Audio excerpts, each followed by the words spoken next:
মানব শরীর ভালো রাখার ১১টি গুরুত্বপূর্ণ খাবার: ১. কাঁচা ছোলা, ২. দুধ, ৩. ডিম, ৪. মধু, ৫. কিশমিশ, ৬. খেজুর, ৭. কালোজিরা, ৮. সাদা তিল, ৯. বিভিন্ন প্রকার বাদাম, ১০. আয়োডিনযুক্ত লবণ, ১১. বিভিন্ন প্রকার টাটকা সবজি।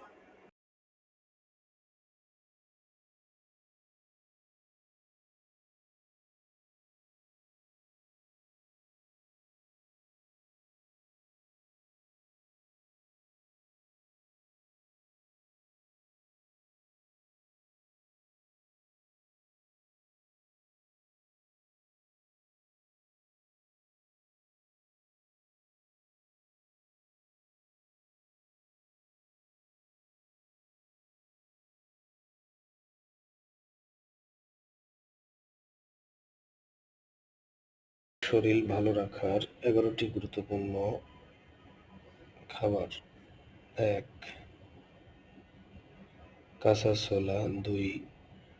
দুধ, ৩. ডিম, ৪. মধু, ৫. কিশমিশ, ৬. খেজুর, ৭. কালোজিরা, ৮. সাদা তিল, ৯. বিভিন্ন প্রকার বাদাম, ১০. আয়োডিনযুক্ত লবণ, ১১. বিভিন্ন প্রকার টাটকা সবজি।